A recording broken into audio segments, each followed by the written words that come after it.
This video is about the Royal Infirmary of Edinburgh Emergency Department's Uncontrolled Organ Donation Programme. There are different categories of organ donation.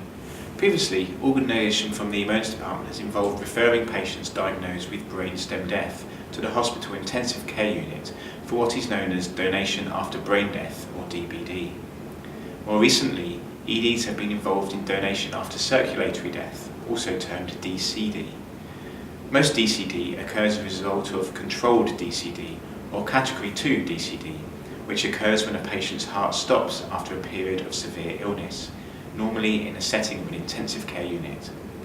EDs have been involved in identifying such patients and referring them to the hospital intensive care unit for the purposes of donation. More recently, focus has turned to uncontrolled DCD, which occurs after sudden cardiac arrest. Whilst the Royal Infirmary of Edinburgh's Emergency Department has an active DBD and controlled DCD programme, it is the uncontrolled DCD programme which this short video focuses on. Patients having an out-of-hospital cardiac arrest are treated on the scene by the attending paramedics. Treatment commonly includes intubation and ventilation via a bag valve mask, intravenous access and administration of drugs, cardiac defibrillation if the patient is in a shockable rhythm, and the commencement of cardiopulmonary resuscitation, or CPR. In Edinburgh, a mechanical CPR device, in this case the autopulse, is used to allow more effective CPR during transit from the scene to the emergency department.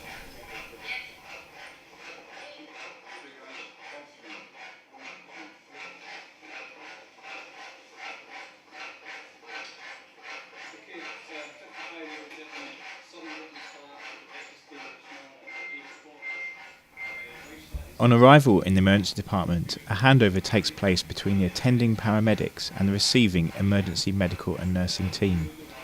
In the training scenario in this video, the patient is a 55-year-old male who has collapsed in cardiac arrest at his breakfast table.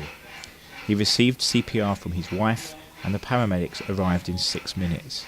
The patient's initial rhythm was ventricular fibrillation and he received 4 shocks before the rhythm became PEA, pulsus electrical activity, and now on arrival in the emergency department he is in asystolic cardiac arrest.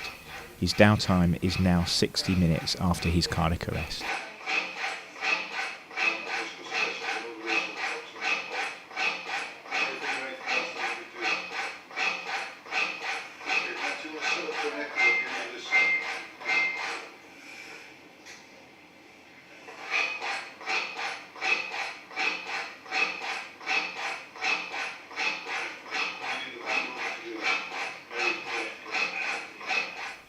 At this point in the resuscitation, without any ROSC, or return of spontaneous circulation, the likelihood of him surviving is very low.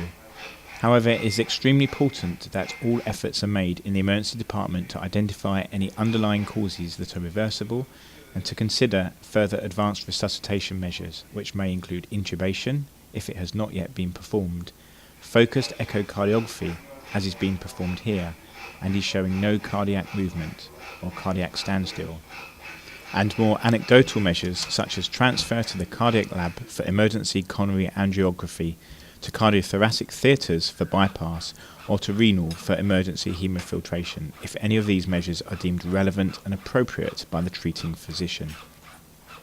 Unfortunately, however, in the majority of patients, as is the situation of our training scenario, it is not possible to restore the patient's circulation, and after all possible avenues are explored, the treating physician will make a decision, along with the team of emergency medicine doctors and nurses, that further resuscitation efforts are futile. It is at this point, in uncontrolled DCD centres, that organ donation should be considered. In this patient, the treating team have decided that further resuscitation is futile, however have continued resuscitation in order that the patient's wishes for organ donation may be considered. In Edinburgh, only patients who are on the organ donation register are considered for uncontrolled organ donation. Because the processes involved in uncontrolled DCD organ donation are so concertinaed in time, it is important that in any patient who is given prior authorization and who has the potential to donate his or her organs, the retrieval team is prepared. For this reason, the SNODs, or specialist nurses in organ donation, are made aware of all out-of-hospital cardiac arrests that come into the emergency department in Edinburgh. The SNOD's interaction with the treating clinical team is limited until the team treating the patient decide that further resuscitation would not be in the best interest of the patient and is futile.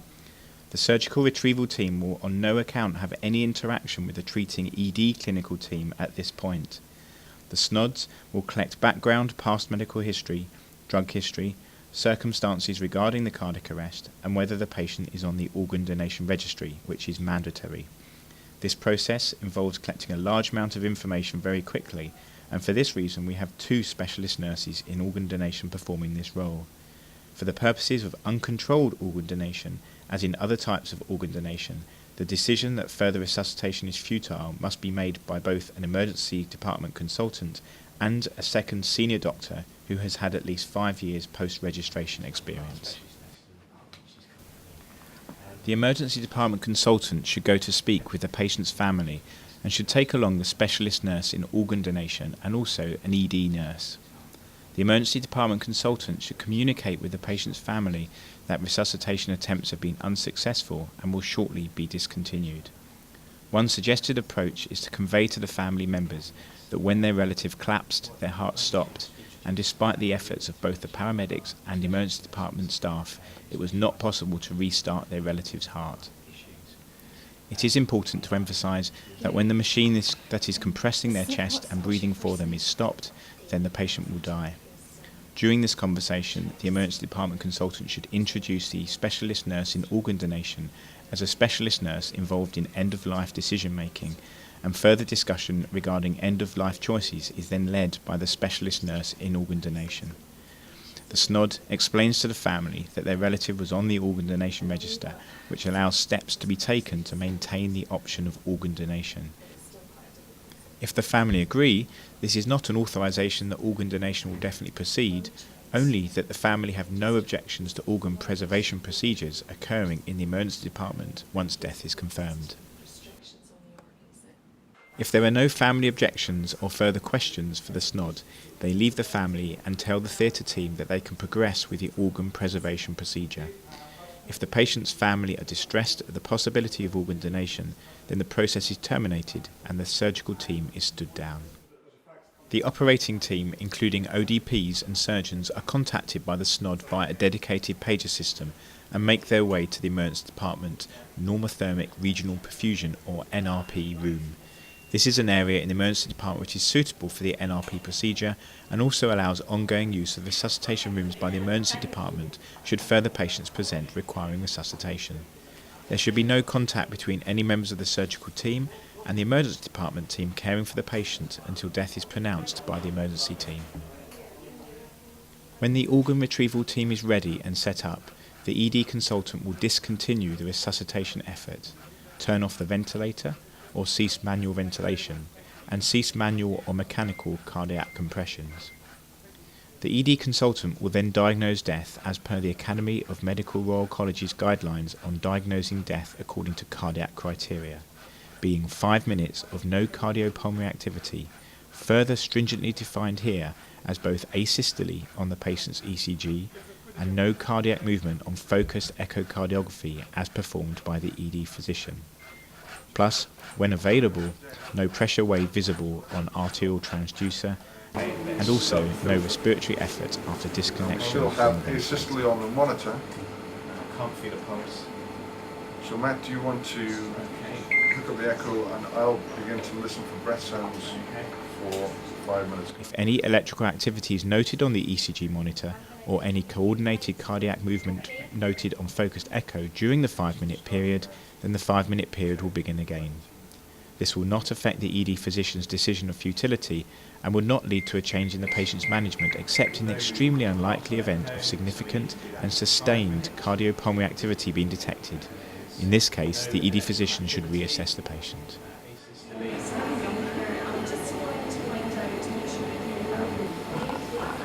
No breath sounds for 5 minutes.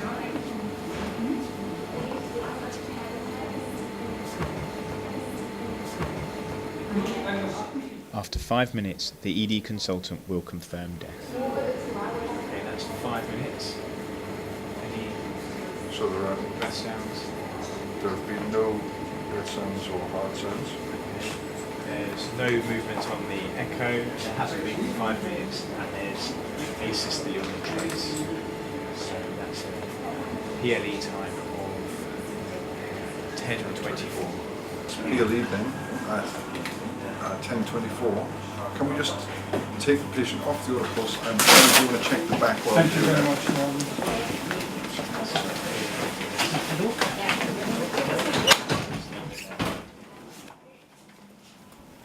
The patient is moved quickly to the area identified for the normothermic regional perfusion procedure. No more than 120 minutes should lapse from cardiac arrest to cannulation of the patient. The first priority is to prevent reperfusion of the brain after life is pronounced extinct.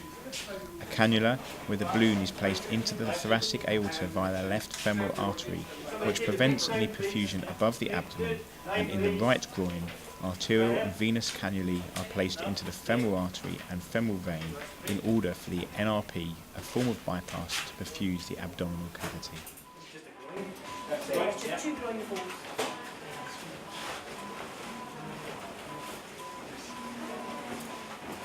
Two line, please. One there, another one there. Traffic, please. Taylor. Thank you.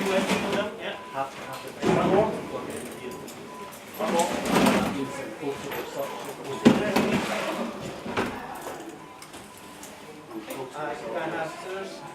Leg, please. Right angle, thanks. Guys, ticks. Okay, thank you.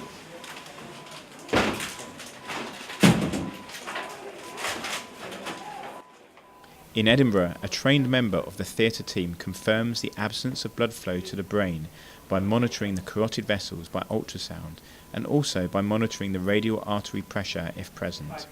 If any flow is detected after commencing the NRP, the position and the inflation of the balloon will be rechecked and the absence or presence of flow will be retested.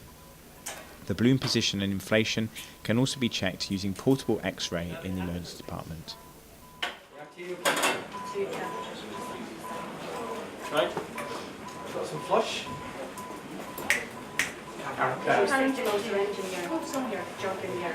Okay. Irene, where are we at in terms of minutes from PLE? Right. 3 minutes 30 since we came in. Okay, it's going to be X-rays. Everyone led on, thanks. To see where I am, position. Yeah, that's fine. What do you need where I am on the patients? There is no reason why the relatives cannot see the patient while mechanical resuscitation is ongoing or after the NRP machine is started.